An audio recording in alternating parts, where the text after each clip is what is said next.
Donald Trump vient de tomber dans un piège parfaitement orchestré, un piège conçu non seulement pour exposer son passé, mais potentiellement pour détruire tout ce qu'il a essayé de garder caché. Ce n'était pas une simple erreur, c'était un coup magistral qu'il n'a absolument pas vu venir. Et tout ça tourne autour de quelque chose qu'il a tenté d'éviter à tout prix depuis le 19 décembre. La loi sur la transparence Epstein. Voici le twist. Son propre ministère de la Justice n'a pratiquement rien révélé des dossiers Epstein. Moins de 1% des documents ont été rendus publics et maintenant, les projecteurs sont braqués plus que jamais sur cette affaire. Mais c'est là que ça devient vraiment intéressant. Que se passe-t-il lorsque ces fichiers sont forcés de sortir à la lumière? Restez avec nous. Ce que je vais vous révéler pourrait changer tout ce que vous pensiez savoir sur cette affaire. L'affaire qui se cache derrière tout ça est bien plus complexe qu'elle n'en a l'air. Ce n'est pas juste un petit incident isolé, mais une partie d'un plan beaucoup plus vaste. Et voici la question qui changera votre perception. Pourquoi Trump et son ministère de la Justice insistent-ils autant pour éviter la transparence totale sur Epstein? Pour comprendre, il faut revenir en arrière. En décembre dernier, le Congrès a voté la loi sur la transparence Epstein. Cette loi oblige le gouvernement à rendre publics tous les dossiers liés à Jeffrey Epstein. Mais voici le problème. Moins de 1% des documents ont été publiés à ce jour. Pourquoi? Et plus important encore, pourquoi cette loi semble-t-elle avoir échoué à atteindre son objectif? Et c'est là que l'histoire prend un tournant. Ro Khanna et Thomas Massie, deux membres du Congrès, ont posé une question cruciale. Comment peut-on forcer le gouvernement à respecter cette loi? Ce qui est encore plus intriguant, c'est que leur mouvement semblait être un piège bien calculé. Vous vous demandez sûrement comment ils ont réussi à mettre en place cette manœuvre. Le coup de génie de Khanna et Massie ne s'est pas arrêté à une simple demande. Non, ils ont frappé fort. Ils ont déposé une demande amicus, un document qui permet à un tiers d'intervenir dans une affaire judiciaire sans être une partie officielle. Et là, le timing était parfait. Ce que Massie et Khanna ont compris, c'est que le gouvernement Trump allait tout faire pour éviter de produire ces fichiers. Mais ils ont créé une occasion, une brèche. Ils ont attiré l'attention sur ce qui se passait en coulisses. Ils ont demandé au juge de nommer un maître spécial, quelqu'un d'indépendant, pour examiner les fichiers du ministère de la Justice, pour vérifier combien de documents existent réellement et pour les produire devant le tribunal. Cela semble innocent, n'est-ce pas? Mais regardez de plus près. Cela met directement en lumière l'incapacité ou la volonté du gouvernement de respecter la loi. Et voici la pièce maîtresse. L'administration Trump a dû répondre à cette demande. Mais leur réponse a été surprenante. Ils ont dit que Khanna et Massie n'avaient aucun droit d'intervenir, qu'ils n'étaient pas des parties légales. Mais voici ce qui est frappant. L'administration Trump a également affirmé que les tribunaux n'avaient aucun pouvoir pour appliquer la loi sur la transparence Epstein.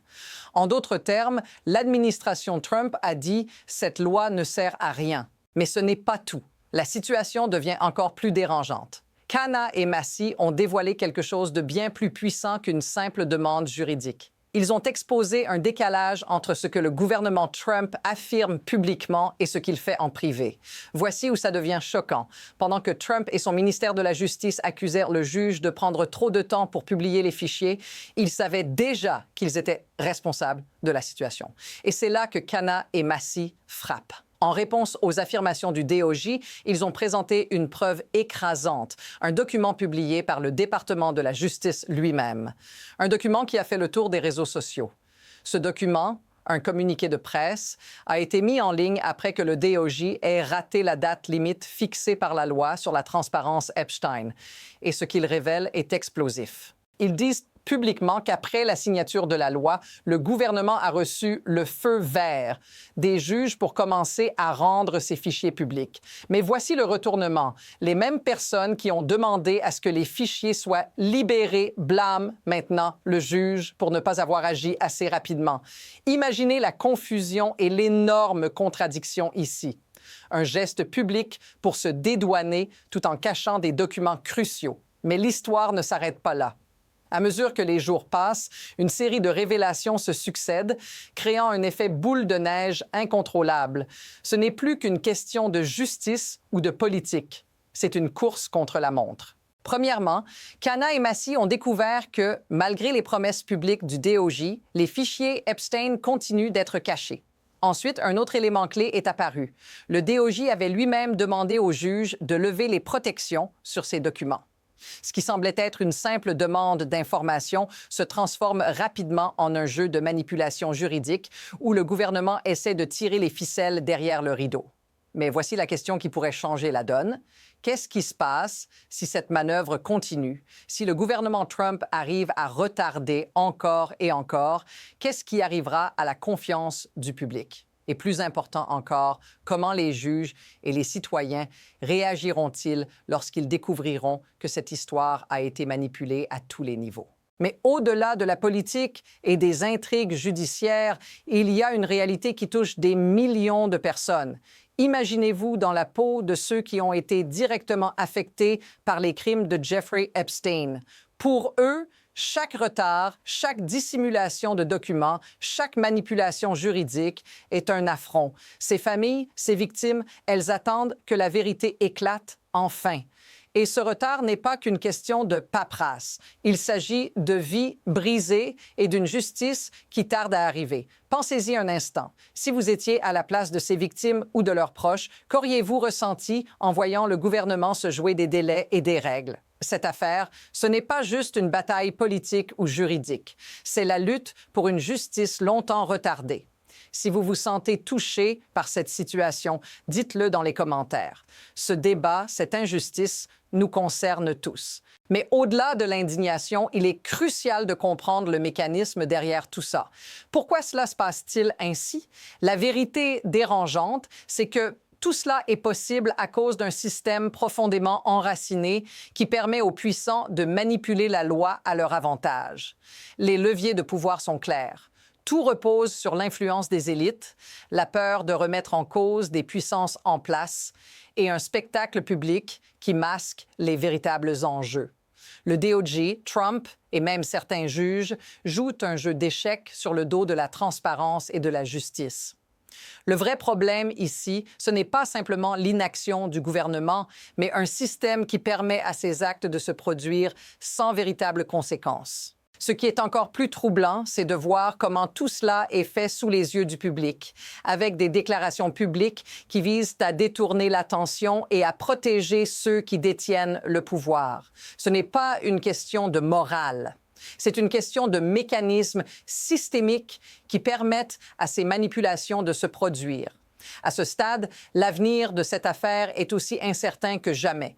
Il existe deux chemins possibles qui pourraient découler de cette situation. Le premier, c'est celui de l'escalade. Si le gouvernement Trump et le DOJ continuent de retarder les révélations et de manipuler les procédures juridiques, cela pourrait créer une crise de confiance encore plus profonde. La pression sur les juges et le système judiciaire augmenterait et les citoyens pourraient se retrouver dans une bataille pour obtenir ce qui leur revient de droit, la vérité. Mais l'autre possibilité, et celle qui pourrait surprendre tout le monde, c'est que le tribunal, poussé par les révélations de Cana et Massie, prenne enfin des mesures concrètes. Si le juge Meyer se saisit de l'affaire et fait pression sur le DOJ pour forcer la divulgation des fichiers, cela pourrait marquer un tournant. Un précédent pourrait être établi et le système judiciaire pourrait commencer à réellement appliquer les lois, même face à l'opposition du gouvernement. La question reste ouverte. Quelle direction allons-nous prendre? Le prochain mouvement, qu'il vienne de la justice ou de l'administration, sera décisif. Là, ce qui se passe ici vraiment, c'est bien plus qu'une simple affaire judiciaire. C'est une bataille pour la vérité, pour la transparence et pour la justice. Cette affaire pourrait bien marquer un tournant majeur dans la manière dont les gouvernements respectent ou ignorent les lois qu'ils imposent. Ce qui semblait être un petit dossier juridique pourrait bien devenir un choc systémique, secouant tout ce que nous pensions savoir sur le pouvoir et la justice. Trump pensait peut-être pouvoir éviter ce moment, mais ce qu'il a ignoré, c'est que parfois, les pièges les mieux tendus sont ceux auxquels on ne s'attend pas. Le prochain chapitre de cette histoire pourrait être celui où la vérité éclate enfin au grand jour. Mais pour cela, il faudra plus que des lois. Il faudra des actions concrètes. Si vous voulez suivre cette affaire et en découvrir davantage sur ces développements, abonnez-vous et restez informés. Nous continuerons à décortiquer ce qui se cache derrière ce scandale et à chaque révélation, la vérité se rapproche un peu plus.